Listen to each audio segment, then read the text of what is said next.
Amen. I greet you all in the lovely name of our Lord and Savior Jesus Christ. Thankful to be given the opportunity to exalt the bride of Jesus Christ once again.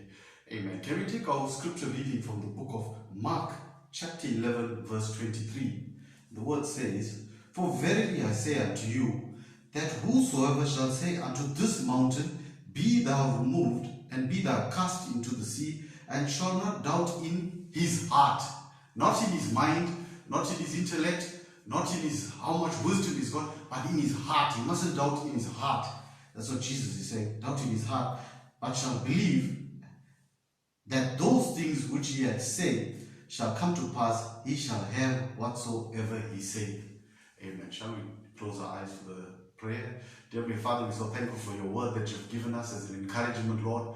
Lord Father, you said in your word, Lord, if we don't doubt in our heart, Lord, we'll have whatsoever thing we desire, Lord. Lord, we pray that you bless us at this time of fellowship, Lord, and we bless the word. It takes any man to turn the pages of your word, but it takes you to give us the understanding, Lord. Bless us and be our portion in Jesus' mighty name. Amen. Amen. The title of my message today is, "My mind is made up. Don't confuse me with the facts." And this statement was made by a man called Philip A. Fisher. And it's a bit of a bad thing to say somebody. You try to insinuate that this person, no matter what facts is in front of him, is bullheaded, and when he makes up his mind on a certain issue, you can't change his mind. No matter what the facts and what the figures say, this man is stuck on what he believes and what decision is made. But as a Christian and as a message believer, I believe this is the way we should think. We don't care how many thousand reasons people give us to disbelieve this message. We don't care how many internet printouts they can give you to say that the Bible is false. We don't care how many scientists give us reasons what the scientific world says about how untrue the Bible is. We don't care about all that. We don't even care. Our friends and family might say, "How can you believe this in this modern day and time?" Whereas all the things, all the intellectual men of the world have given us other reasons not to believe in God and not to believe in Him as a creator and to believe in science and all these things. They're continually coming up with new scientific proof to show, and the archaeologists are digging up things and have come up with facts and figures to disprove the Bible. But we don't care about all your facts and figures. Our mind is made up. We don't believe the Bible in our mind anymore. We don't believe the word in our mind anymore. That word is now dropped to our heart. And once it's in here, there's nothing can change us. Amen. We believe it. Amen. It's not by what we understand, but our faith that anchors onto the word. Amen. You know, there was a time when Jesus met the woman at the well. Remember, it was the midst of the day, as they say. Because of the life that she lived, she wasn't allowed to come out with the other more dignified women of that time in the mornings and the evening when it was cooler to draw water. She was given the time during the day when the heat, because the people didn't want to socialize with her due to the life that she lived. And Jesus met her. So if she was not even allowed to draw water from the well with other people, imagine if she was allowed to go to the temple at that time and pray and worship. I'm sure they would have shunned her from coming into the temple because of the life that she lived. So the word that she had, or the word that she heard, she must have not had a lot of word or known a lot of scripture. But when she met Jesus, the little that she knew, when he told her that those 5 husbands she had and the one that she's living with is not even her husband, she said, "Sir, I perceive thou to be a prophet, because the things that you're telling me, that's what I learned the Messiah will do." And she went into the city and she told, "Come and see the man who we've been waiting for." Imagine all those scribes and Pharisees found the day they were born. They studied the scriptures and studied the word, and they were looking for the Messiah, and those people missed it. Yet this woman, because there was a deep within her to catch that deep calling, amen, that Jesus gave to her. But on the other hand, we have the rich young ruler who also met Jesus, and Jesus also gave him a word. But remember, this boy even said, "From my youth up I've kept all the commandments." He was a learned somebody.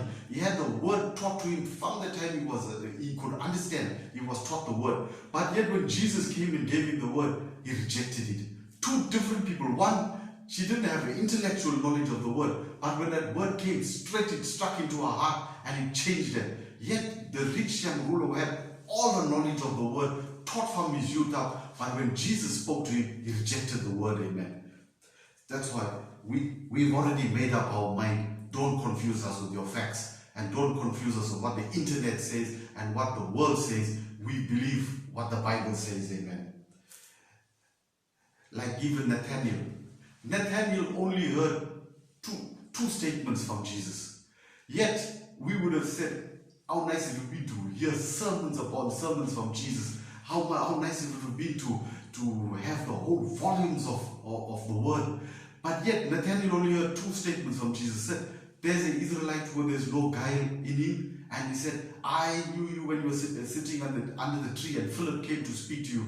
I knew. And immediately Nathaniel knew this is the Messiah. He didn't need any more convincing. He didn't need any more. He didn't need to see a miracle. He didn't need to see Jesus make the lame to walk and the blind to see. All he heard was two statements from Jesus, and it was enough to convince him. Amen. He didn't need a lot of theory behind it. He didn't need to be taught about what Jesus did and how his life patterned up to the Bible. All Jesus gave him those two statements, and it was enough to make that word to go deep into his heart. Amen. That he didn't need too much of facts. All he needed was his mind was made up. Amen. Even Noah, during the time of Noah used a wood called a type of shittim wood, which they say is very porous wood. And this wood, but it's very soft and very pliable. You can work with it easily. It's light to carry. But once you put it into water, it's got full of holes in it. The water will soak in it and it will sink. Yet God told Noah, use that wood. Noah would have said, but God, scientifically this wood won't work. It's too porous. The water will soak into it. But Noah didn't care what the science world said. He believed what God said, and he used that wood. And it was easy to use, same like how a Christian should be in God's hands. Easy to use, easy to work with, pliable like that wood was. And then they say Noah was told to take the pine trees and you thrash that pine trees and you beat it up and you beat it up and rosin comes out of it. And you took that rosin and you applied and you soaked it into that shittim wood, and that rosin soaked into all those pores and all, and it made that wood, the prophet says, as hard as steel or harder than steel. And that's how it is. God took his son Jesus Christ and he beat him and he bruised him, and he took his blood and he filled it up, all the holes in our lives, all the wrong things that we're doing. Jesus Christ came, his blood, and he saved us and he gave us salvation so that we too can be strong like that wood that was able to weather the storms. That's how we will be, amen, with the blood of Jesus Christ. Our lives are full of holes, but we must be pliable in God's hand. And he trashed Jesus Christ and beat him up and bruised him so that his blood could be the salvation for us, amen, today. That we can be sealed by his blood for judgment, amen. What if the doctor told you that you are sick? There is no hope for you. You can think in your mind, you can continually say to yourself, I'm not sick, I'm not sick. I believe I don't have it, I believe. But if it's only in your mind, it will do you no good. But you've got to believe it deep down in your heart. You've got to believe God's word that by his stripes I'm healed. Not just try to say it in your mind and convince your mind and your reasoning that no. No, you've got to let it go deep in your heart, amen. Let that word go there and change your life, amen. Say, I believe that I'm not sick, amen. I believe the word of God, amen, and he's made me whole, amen. When God said, let there be, in the beginning, he said, let there be light. Let the waters part. When he said that words, let there be, he believed it. He believed his word. And as he believed it, it came to pass, amen. And it says, and the prophet says, he believed his own word. And if his word of creation, his work is here. The world, we can see the sun, we can see the world, we can see the waters parted. There's proof that his word, what he said, came to pass, amen. And we can see it, his word of creation, his work is here, proves that he's a creator. Then why can't we take his word at what it says and believe it? Because it's the same creator's word. The same God that said, let there be light, said, I was wounded for your transgressions, By my stripes you are healed. Same creator said, let there be, is the same creator that gave us the word, amen. And if we believe that we can see the works of the creator, we can see the sun, we can see the moon, we can see the stars, we can see the earth, the land and the sea as it's parted. We can see the creator's works. Why can't we believe his word when he's promised us things, amen? You know, in Sydney, the municipal bridge that they built there, for 100 years they deliberated about building this bridge. And every bridge builder, engineer that came there looked at the quicksand, looked at the structure and the water that was flowing there, and realized it's impossible to build a bridge between North Sydney and South Sydney in Australia. But after 100 years, there came a man, and the prophet said, this man was a man of vision. He came there and he looked at this project, but he wasn't a hasty man just to stand there, look and say, no, it's impossible. The prophet says, it's like when in Luke chapter 11 verse 28 where it says, if a man is building a tower, he must first sit and think. He must calculate the cost of building the tower. He mustn't just go rush and build the tower, because he laid the foundation, and if he runs short of money, the people will laugh at him and say that he couldn't finish his project. He must sit and deliberate with himself and understand, whether do I have enough money to complete this tower? Then only he must go ahead and do it. He mustn't be in a haste. He must sit and think. And we as Christians as well, we need to sit and think sometimes. We mustn't be in a haste. When we're going for prayer, we must sit and think, Lord, I want this. When we go to the altar, we should sit and think and ponder over it before we go there. Then we won't waste our time. As the prophet says, we should think first before and count the cost. And so this man of vision first took time. Then he went and he started digging. Meter after meter after meter, just quicksand. And he dug and dug and dug. Hundreds of meters down, he found solid rock. Then he became a witness, because he was there when they hit that solid rock. He was a witness that there was a solid foundation there. And he came up and he saw all these people that wanted the contract for that bridge to be built. And he said that I will build this bridge.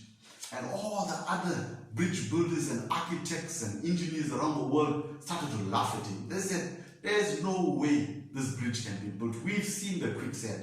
We've seen the flow of the water there. It's impossible. A bridge for 100 years now, it's gone. Nobody could build this bridge. What makes this man think he can build a bridge? But they said, not even a chicken will be able to cross this bridge.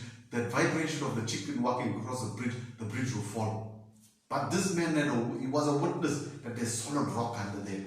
And he went, and after he gave his word that he'll build a bridge, his name was at stake. His reputation was at stake. The people were waiting for him to fail. But this man, being a man of vision, he went and got the best engineers. He got the best architects. He got the best concrete he could find. He got the best builders. He found the best because his name was at stake. And that's how God did. Whenever he put any promise in the Bible, it's his name at stake. He never mess around when he put a promise there. He guaranteed his promise. Whenever you see a promise in the Bible, it's good. If a man with vision, an earthly man could give it for his name's sake, find the best. What about God? And he made sure he found the prophets, the best prophets. He cut them and he put them to trials and persecuted them so that they could be the best prophets that we could get. Every word in the Bible is inspired by God. That's how he made sure. And every son and daughter of God is not just anybody, it's the best God had. So you're a Sunday school teacher in your church. You're just a convener. You're just a musician. You're just a normal member sitting in the congregation. You're not just a normal member. You're the best that God could find for that church. Amen. Just like that man found the best builders and the best concrete for his name's sake. God, for his name's sake, he found the best children that he could find, sons and daughters of God, to be standing. Amen. And so after some time, this man, he built that bridge. And then the people were also saying, hey, even if a dog runs across this bridge, it's going to fall. But this man here, his name was at stake, so he walked in the front with a flag. He asked 8 freight trucks trains to drive behind, and he had the mayor in the car in the front, and he walked waving the flag in the front, and he went across that bridge. The bridge is still standing up to today. And imagine, the prophet says, Jesus Christ waving his blood-soaked rags, walking in the front, set a solid foundation for us. And like that man, he was a witness that there was a solid foundation. Jesus Christ defeated the devil, set a solid foundation for us, amen. Wave the flag, and we now can cross over to glory, amen. Wonderful highway that God has built for us, amen. Amen. We don't move because we haven't received the kingdom that cannot be moved. It's dug plumb into the solid rock that is Jesus Christ, being the chief cornerstone. The prophet says we don't move because we have received the kingdom that doesn't move. We don't go looking around this way and that way because we've received the kingdom that's built on a solid rock. And it says it's dug plumb into the solid rock that is Jesus Christ, being the chief cornerstone. Amen. That's why we don't move around. We've got our life anchored in that solid cornerstone that's Jesus Christ. It's like a boy or a girl. Whenever they meet somebody and fall in love, you can go and tell them all the things why they shouldn't fall in love and get married to this person. They say, maybe you just finished studying. Why don't you sort your career out first before you get married? You might even try to tell them, maybe you wanted to go overseas and travel the world. Didn't you have all these plans when you were younger? And you could tell them, but why don't you save some money and buy a house? You can give them all the facts why it's better not to get married. But if that person has fallen in love with that other person and they've got the love in their heart for that person, there's no facts that you can give that person to stop them from getting married and being in love. You can tell them all the things why they shouldn't, but once they've got the love in their heart for that person, there's no fact that you can tell them that can change their mind. And that's how it is with us. We've fallen in love with Jesus Christ. It's like Rebecca, when she was asked to by Eliezer, said, you know what, my master wants to marry you, come. Her family tried to convince her, no, why don't you stay? We don't even know this guy. Why don't you wait first and try this? But in Rebecca's heart, it was already too late. She already fell in love with Isaac. There's no stopping her. They could have given her all the facts why she shouldn't have went. But to Rebecca, her mind was already made up. You couldn't change it with her. You could give her all of the reasons why she shouldn't go. And it would have been good reasons. But in her heart, she knew that she wanted to marry Isaac. And Isaac was a man for her. And she left with Eliezer immediately, amen. And just like whenever we were in school, we all studied Shakespeare. And everybody had a different understanding of what Shakespeare meant when he wrote those books, the book that we were studying for that year in school. Some people said it's this, and some people said it's that, and the teacher had her own opinion about what Shakespeare meant. And then if you read the study guides said Shakespeare meant something else. And every person had a different opinion of what Shakespeare meant when he wrote each of his books or his plays. And sometimes even if you look at the picture of Mona Lisa, everybody's trying to understand or interpret what did Leonardo da Vinci think when he drew this painting. What was in his mind when he painted this painting? What was the reason for this painting? Why is this lady smiling like that? What is the reason for a smile? And for years and years and years, we've all been trying to understand. Everybody's got their own interpretation. Even like with Shakespeare, we all got our own interpretation when we read the books and plays of Shakespeare. But if we could get Shakespeare here today and make him sit here today and ask him, Shakespeare, when you wrote this book, what did you really mean? What was in your mind? What was your thought process? When maybe it's a million miles from what we all understand today because of the setting of the day and the way people thought during that time. Maybe if we got Leonardo da Vinci up today and made him sit down today and we could interview and he could tell us what was happening really. Maybe what we all are interpreting is completely different from what he thought of at that time when he did that painting. And that's why we're so glad we don't put our hopes on what any man's understanding of the word is. We're so glad that we've met the author, amen, Jesus Christ himself, amen, and he's interpreted his word to us, that it's anchored in our heart, we can't be moved now. Nobody can come with the facts and the scientific theories about why we should not believe this message, amen. We so glad that we've anchored on a solid rock, amen. It's like many people could have been given this message. Many people could have been explained the message even better than you were explained when you first heard this message.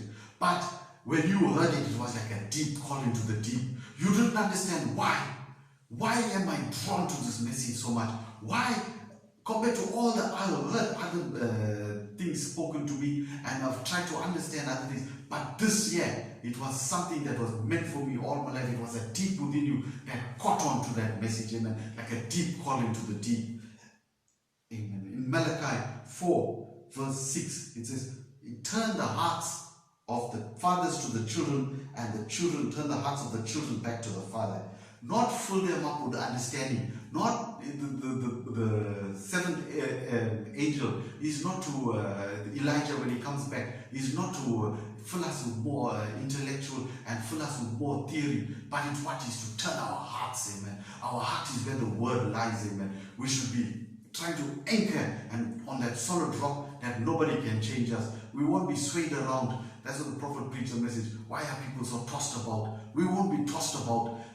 Like the ship, the storm may be brewing and the strong waves may be high, but if that anchor is hold on, that ship is not sinking, amen. And we're so glad that we've got our hearts anchored onto the word, the solid cornerstone, which is Jesus Christ, and we won't be moved, amen. Amen. I hope this word have a blessing to you and may it encourage you during this time. In Jesus' mighty name shall we have a word of prayer. Dear Heavenly Father, we're so thankful for your word, Lord. Lord, we're so thankful that you are our anchor, Lord. We're so thankful that we don't have to go running around this side and that side for understanding, but we're so glad that you've given us the word, Lord, that is no more in our mind and our head. It's no more filling us up with intellectual knowledge, but it's bedded in our hearts, that nobody can sway us with the facts. We don't care what the word and what the understanding is growing, and more knowledge, and people are interpreting more and understanding more, but we're not interested in that. We can't be changed. We've already made our decision, amen. We've made Calvary our home. We're so thankful and glad for your blessings upon our lives. In Jesus' mighty name, amen.